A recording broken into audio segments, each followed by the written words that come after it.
रत्नागिरी तालुक्यातील वाटत जिल्हा परिषद गटाची निवडणूक नामदार उदय सामंत यांच्या जाहीर सभेनंतर चर्चेत आले। या सभेला लाभलेला प्रतिसाद पाहता वाटत जिल्हा परिषद गटात महायुतीची दमदार वाटचाल सुरू असल्याचे दिसून येते। वाटत MIDC शेतकऱ्यांना विश्वासात घेऊनच आणली जाईल असे राज्याचे उद्योगमंत्री तथा पालकमंत्री उदय सामंत यांनी जाहीर सभेत बोलताना सांगितले। त्यांनी विरोधकांचा या सभेत भरपूर समाचार घेतला। रत्नागिरी जिल्हा परिषद निवडणुकीचा रण आता वाढायला लागलं, प्रचाराचा धुरळा सुरू झाला आहे। आज आपण उभे आहोत वाटत जिल्हा परिषद गटात। वाटत हा बालेकिल्ला तसा शिवसेनेचाच। प्रत्येक निवडणुकीत तो उदय सामंतांच्या मागे, पालकमंत्री यांच्या मागे कायम उभा राहिलेला आहे। आणि वाटत जिल्हा परिषद गटातली ही जाहीर सभा, याला सभेला संबोधित करणार आहेत जिल्ह्याचे पालकमंत्री उदय सामंत। आणि ह्या वाटत जिल्हा परिषद गटातले जिल्हा परिषदेच्या उमेदवार आहेत सौ उषा सावंत, जिल्हा परिषद पंचायत समितीला आहेत माजी सभापती संजना माने, त्या आहेत वाटत पंचायत समिती गटातनं, आणि कळधोंडी पंचायत समिती गटातनं आहेत सौ अनुष्का खेडेकर। आपण ह्या पाठमोरे पाहत आहोत। हा सगळा माहोल ह्या बैठकीचा साधारणपणे थंड वारा ह्या परिसरात वाहतोय आणि संपूर्ण हिंदू मुस्लिम समाज मोठ्या प्रमाणात ह्या ठिकाणी सभेला आलेला आहे।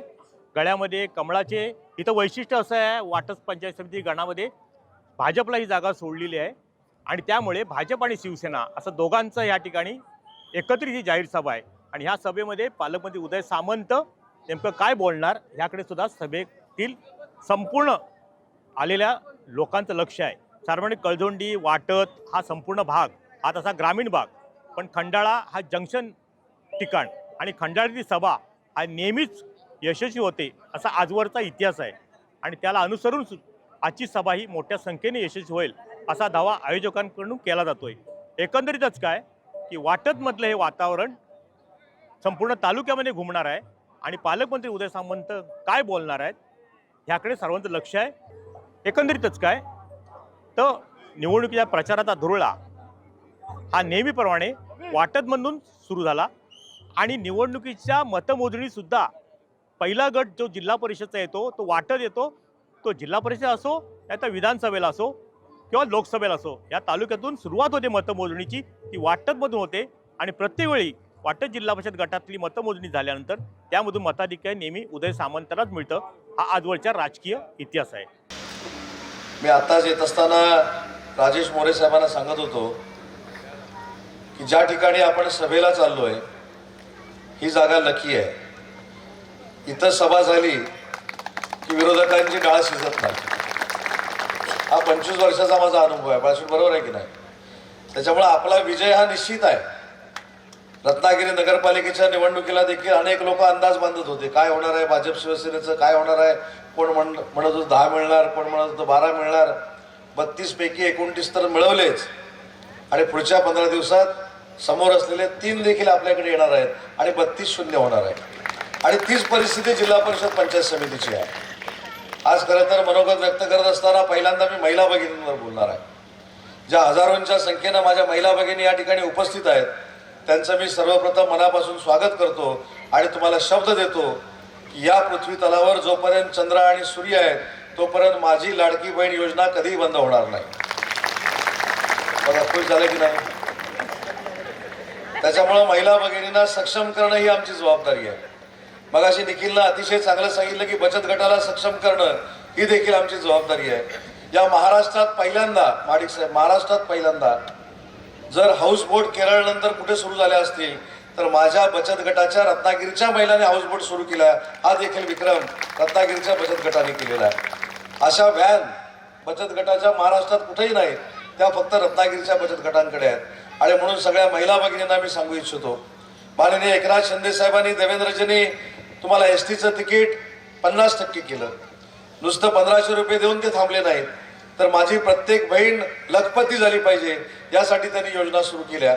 आणि सगळ्यात महत्त्वाची गोष्ट की आपल्या सर्वसामान्य कुटुंबातली मुलगी ज्यावेळी उच्च शिक्षण घेईल त्या उच्च शिक्षणाची फी देखील रद्द करण्याचं काम महायुतीच्या सरकारनं केलंय। आणि म्हणून कुणी किती अफवा जरी पसरवल्या तर या जिल्हा परिषदेला तुम्ही 100% धनुष्यबाणावर मतदान कराल ही खात्री तुमचा सगळ्यांचा भाऊ म्हणून माझ्यासारख्या कार्यकर्त्याला आहे। करणार ना मतदान? सगळ्यावर बोलणार आहे, MIDCवर पण बोलणार आहे। MIDCच्या बाबतीत जे आता MIDCच्या विरोधात आहेत ते अशाच एका सभेला काय बोलले होते ते पण मी सांगणार आहे। त्याच्यामुळे त्याच्यावर मी टप्प्याटप्प्याने बोलणार आहे।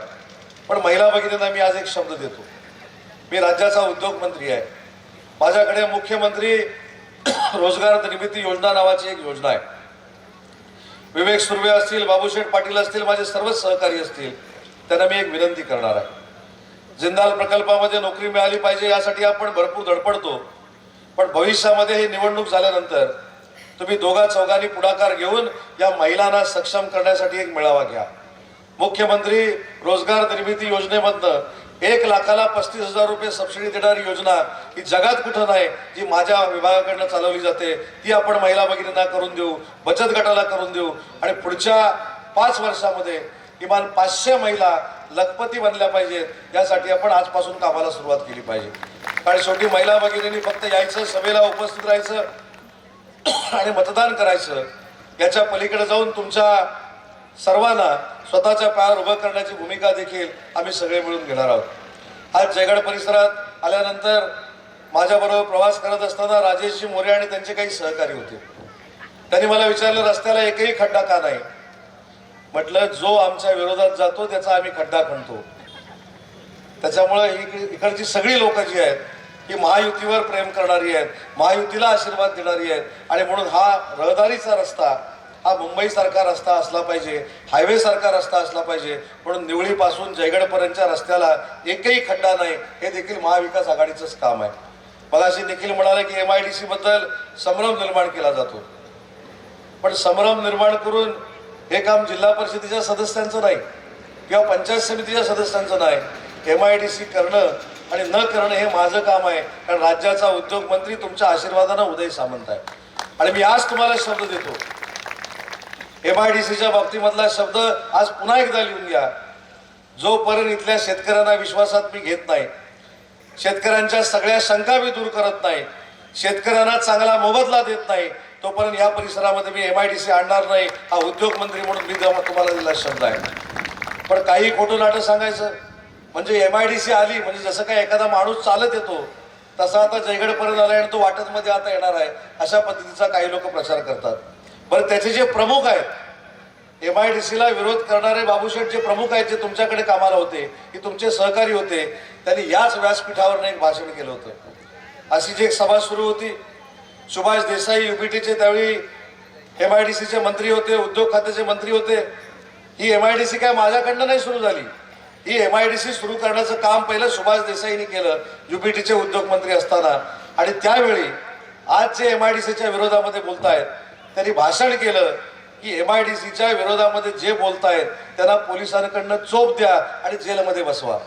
आणि आज ते सांगतायत MIDC नको. त्याच्यामुळे खरे चेहरे काय आहेत हे ग्रामीण भागातल्या लोकांनी आणि विशेषतः पुरुष मंडळींनी ओळखले पाहिजेत. समाजाचं राजकारण कशाला करायचं? आज आमचा महेंद्र मांडवकर कुणबी समाजाचा एक वकील आहे, त्याला आम्ही पावसमध्ये उमेदवारी दिलेली आहे. हर्षदा गावडे ही देखील जिल्हा परिषदेला उभी आहे, तिला देखील कुणबी समाजाची एक महिला भगिनी म्हणून आम्ही तिकीट दिलेलं आहे. माझ्याकडे विद्या बोंबले आहेत, नेहा गावणकर आहेत, असे अनेक कुणबी समाजाची लोक ज्यांना पंचायत समिती आणि जिल्हा परिषदेची उमेदवारी शिवसेनेच्या माध्यमातून दिलेली आहे. पण आपण सगळ्यांनी कुठेतरी ओळखलं पाहिजे की अनेक लोकांना 5 वर्षानंतर जात आठवते. मग जिल्हा परिषदची निवडणूक आली की जात आठवते, पंचायत समितीची निवडणूक आली की जात आठवते, खासदारकीची निवडणूक आली की जात आठवते. पण मी महिला भगिनींना देखील सांगतो की ज्याचा उल्लेख मी केला, माझी मुख्यमंत्री माझी लाडकी बहीण योजना, ती जाहीर करत असताना कोण कुठच्या समाजाचा आहे हे एकनाथ शिंदे साहेबांनी आणि देवेंद्रजींनी बघितलं नाही. महाराष्ट्रामध्ये ज्या ज्या समाजाची महिला ही आर्थिक संकटात आहे, तिला न्याय देण्यासाठी सर्व धर्मांसाठी, सर्व समाजासाठी मुख्यमंत्री माझी लाडकी बहीण योजना आम्ही योजना आणली आणि ती आज तगायत सुरू आहे. त्याच्यामुळे सगळे जाती धर्म आम्हाला सारखे आहेत, सगळ्या जाती धर्मांना आम्हाला बरोबर घेऊन जायचं आहे. आणि नुसतं बरोबर घेऊन जात असताना त्यांच्या वाड्या वस्त्यांचा विकास देखील महाराष्ट्र शासनाच्या मार्फत म्हणजेच महायुतीच्या सरकारच्या मार्फत आपल्या सगळ्यांना करायचा आहे. त्याच्यामुळे गैरसमजाला बळी पडू नका. आपली लोक फार भाबडी असतात, निष्पाप असतात. मगाशी बोलत असताना कोणीतरी सांगितलं की MIDCचा प्रचार होत असताना भले जिल्हा परिषद सदस्य समोरचा निवडून आला, येणार नाही, पण हे जिल्हा परिषदेचं कामच नाही, हे जिल्हा परिषदेच्या अध्यक्षाचं देखील काम नाही, हे पंचायत समितीच्या सभापतीचं देखील काम नाही. जो हे काम करू शकतो ते आज तुमच्या समोर उभा आहे. त्याच्यामुळे तुम्हाला विश्वासात घेतल्याशिवाय एक पाऊल देखील MIDC मी पुढे टाकणार नाही, हे मला प्रामाणिकपणाने इथं सांगितलं पाहिजे. आणि त्याच्यामुळे अफवांवर विश्वास ठेवू नका. जयगडच्या टोकापासून आगरनाळाच्या टोकापर्यंत इथे अभय खेडेकर असतील, सगळे आमचे असतील, त्यांनी सांगावं की उदय सामंतांना कुठच्या गावामध्ये कुठच्या वाडीमध्ये काम केलं नाही. मला आठवतं 2004ला ज्यावेळी पहिल्यांदा मी आमदार झालो तेव्हा कोळीसऱ्यामध्ये गेलो होतो आणि कोळीसऱ्यामध्ये त्यावेळी रस्ता नव्हता बंड्याशेठ. चालत खाली गेलो कोठारवाडीत आणि येताना छाती फुटते की काय असा प्रसंग माझ्यावर निर्माण झाला. अनेक लोकांनी सांगितले की साहेब तुम्हाला आता डोलीतनं नेलं पाहिजे. पण ज्यावेळी तो पूर्ण घाट चढून मी आलो त्यावेळी मी एक पण केला आणि शब्द दिला की 2 वर्षानंतर मी परत येईन, ते गाडी घेऊन येईन आणि डोलीतनं कोणच आता परत या रस्त्याने येणार नाही. एवढे चांगले रस्ते आपण 2004 पासून 2026 पर्यंत प्रामाणिकपणानं करण्याचा प्रयत्न केलाय. त्यावेळी विकास कामाला आपण मतदान केलं पाहिजे.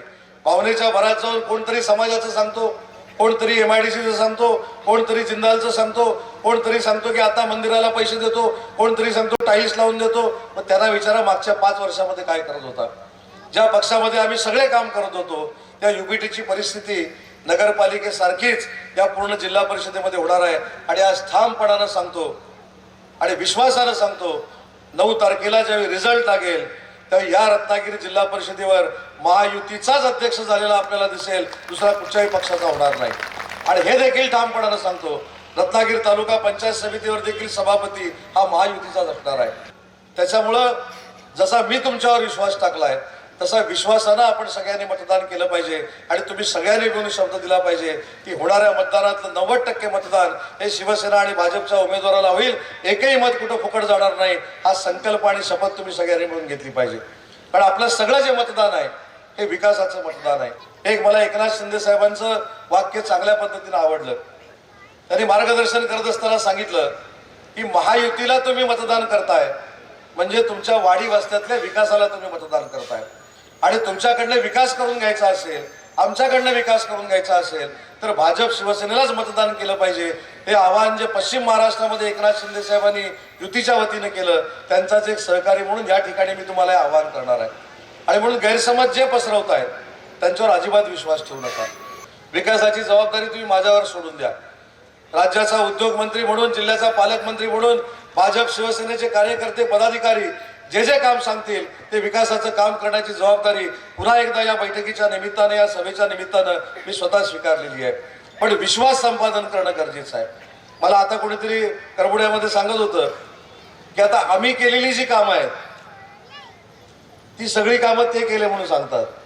त्यांचा कोण जिल्हा परिषदेचा सदस्य नाही, पंचायत समितीचा सदस्य नाही, त्यांचा कोण पदाधिकारी नाही, त्यांचे पदाधिकारी तर भिंग घेऊन शोधायला लागतात. अशा पद्धतीची तालुक्यामध्ये परिस्थिती आहे.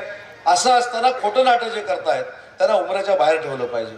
त्यांना सांगितलं पाहिजे की आम्ही महायुतीचे आहोत, आमचं कुटुंब महायुतीचं आहे आणि आम्ही मतदान करणार ते धनुष्यबाणालाच करणार, आम्ही मतदान करणार ते कमळालाच करणार. एवढा आत्मविश्वास माझ्या मतदारांमध्ये असला पाहिजे. आणि तोच आत्मविश्वास आहे त्याच्यापेक्षा बळकट करण्यासाठी आज या वाटत जिल्हा परिषद गटामध्ये मी स्वतः आलेलो आहे. अनेक लोकांनी सांगितलं जिल्हा परिषदेच्या जागा किती येणार आहेत आम्हाला माहिती आहे, पंचायत समितीच्या जागा किती येणार आहेत मला माहिती आहे. माझे पत्रकार बांधव देखील आहेत. परत 100% रिझल्ट आहे. किती? 100%.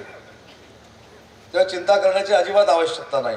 माझे भाजप शिवसेनेचे सगळे पदाधिकारी जीव ओतून प्रत्येक उमेदवाराचं काम करतायत. त्याच्यामुळे शंका घेण्याचं कारण नाही. आणि जे शंका निर्माण करण्याचं काम करतायत त्यांना आपण राजकीय ठेचून टाकलं पाहिजे. आणि करबुड्यामध्ये देखील मला असं कळलं आपापसामध्ये वाद लावण्याचं काम सुरू झालेलं आहे. आता शेवटी आपल्या हातात कायच जर राहिलं नाही तर व्यासपीठावर जे बसलेले आहेत त्यांच्यामध्ये वाद लावणं आणि कुठे 4 मतं आपल्याला मिळत आहेत का हे बघणं हाच काही लोकांचा उद्देश आहे. पण मला अजून एक विनंती या व्यासपीठावर करायची आहे.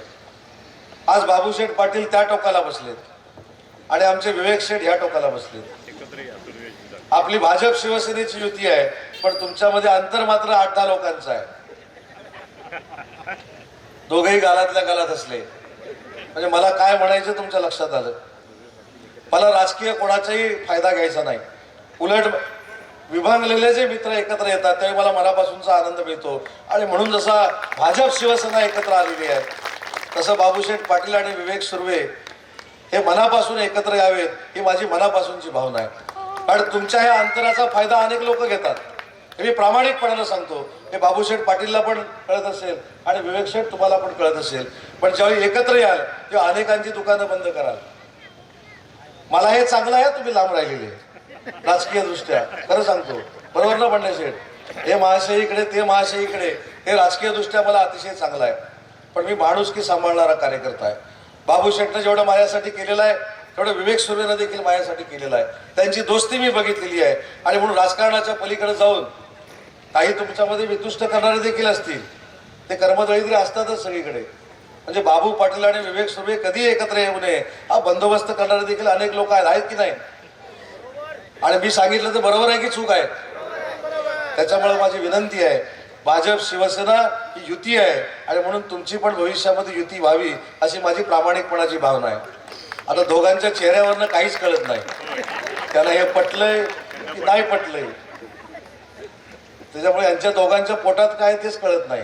म्हणजे अनेक राजकारणी मी भाषण करणारे बघितले, पण मी मगाशी विवेकला विचारलं भाषण करणार काय, ते म्हणलं नाही. बाबू शेठ म्हणाला भाषण करणार काय, तर नाही. हे दोघं जे काय करायचे ते न बोलता करतात, ती भीती सगळ्यांना आहे. त्याच्यामुळे माझी प्रामाणिकपणाची भावना आहे की राजकारणामध्ये हेवेदावे होत असतात, वैयक्तिक देखील काही गैरसमज होत असतात. पण ज्यावेळी आपण पूर्वीपासून एक दिलानं नांदत होतो, राहत होतो, तसंच जर पूर्वीसारखं तुम्ही सुरुवात केली तर अनेक लोकांना त्याचा धक्का बसेल. आणि अनेक चावट लोक जी आहेत, बाबू शेठ अंडरलाईन करा या शब्दाला, विवेक शेठ आणि बाबू शेठनी, ते तुमच्या जवळ देखील फिरणार नाही. शेवटी आपण विकासाचं माध्यम घेऊन पुढे जातोय. कोणाकडे किती पैसे आहेत त्याच्यापेक्षा भावना महत्वाच्या आहेत. आणि माझ्यासारखा कार्यकर्ता, मगाची जे मी वाक्य सांगितलं, माझ्या जागी जर दुसरा कार्यकर्ता असेल तर बाबूशेठ पाटील आणि विवेक सुर्वे हे कायमस्वरूपी बाजूलाच राहिले पाहिजेत आणि माझा स्वार्थ त्याच्यातनं निघाला पाहिजे, अशा पद्धतीची भूमिका त्याची असली असती. पण मी या दोघांना जवळून बघितलंय. त्याच्यामुळे तुम्ही जर एकत्र राहिलात तर अजून कार्यकर्त्यांना उमेद निर्माण होईल. अनेक कार्यकर्ते जे घरामध्ये बसलेले आहेत ते अजून बाहेर पडतील आणि समोरच्याचं डिपॉझिट घालवतील. एवढी ताकद तुमच्या दोघांमध्ये आहे. पण ती ताकद एकामेकाच्या कॉम्पिटिशनमध्ये घालवण्यापेक्षा आपण समोरच्याचा पराभव करण्यासाठी आपण घालूया. आज 3 महिला भगिनी आपल्या उभ्या आहेत. उषाताई असतील, अनुष्काताई असतील, संजनाताई असतील. तुम्ही अजिबात चिंता करू नका. तुम्ही तिघीच्या तिघी निवडून आलेल्या आहेत. पण माझी एक तुम्हाला विनंती आहे, तुम्ही जिंकल्यानंतर जसं तुमच्या चेहऱ्यावर हास्य असेल तसं 365 दिवस हास्य यांच्या चेहऱ्यावर राहण्यासाठी तुम्ही मेहनत केली पाहिजे. कारण तुम्ही तिन्ही महिला सभागृहामध्ये जाणार ही काळ्या दगडावरची भगवी रेघ आहे. त्याच्यामध्ये चिंता करण्याची काही आवश्यकता नाही. पण आपण निवडून आल्यानंतर समाजाचं देणं लागतो. आपण निवडून आल्यानंतर समाजासाठी काहीतरी केलं पाहिजे ही भावना पूर्वीपासूनच तुमच्यामध्ये असल्यामुळं पुन्हा एकदा तुम्हाला दोन्ही पक्षांनी उमेदवारी दिलेली आहे. पण ही उमेदवारी आपण सार्थकी ठरवली पाहिजे. आज आरक्षणामधनं उषाताई जरी लढत असल्या तरी उषाताई असं चांगलं काम करा की भविष्यात आरक्षण नसताना देखील या जनतेनं सांगितलं पाहिजे की आरक्षण जरी नसलं तरी उषाताईंना तिकीट द्या, त्यांनी 5 वर्ष आमच्यासाठी चांगलं काम केलंय. त्याच्यामुळं अशा पद्धतीनं काम करा की लोकांचा विश्वास संपादन झाला पाहिजे. आणि लोकांचा विश्वास संपादन झाल्यानंतर कुठच्याही उमेदवाराला किंवा कार्यकर्त्याला मरण नसतं. म्हणूनच मगासपासून मी सांगितलं, MIDC असेल, अन्य काही प्रश्न असतील, हे सगळे तुम्ही माझ्यावर सोडून द्या. कुठच्याही कार्यकर्त्याच्या विरोधात जाऊन, कुठच्याही शेतकऱ्याच्या विरोधात जाऊन उद्योगमंत्री म्हणून मी इथं काही करणार नाही, हा माझा शब्द आहे. आणि म्हणून मी आपल्या सगळ्यांच्या वतीनं खात्री बाळगतो की 7 तारखेला जेव्हा निवडणूक होईल तेव्हा संजनाताईंच्या समोरचं कमळाचं बटन, अनुष्काताईंच्या समोरचं धनुष्याचं बटन आणि जिल्हा परिषदेला उषाताईंच्या समोरचं धनुष्याचं बटन आपण दाबून फार मोठं मताधिक्य, ऐतिहासिक मताधिक्य हा तिघांनी मिळून द्याल अशी अपेक्षा या ठिकाणी व्यक्त करतो.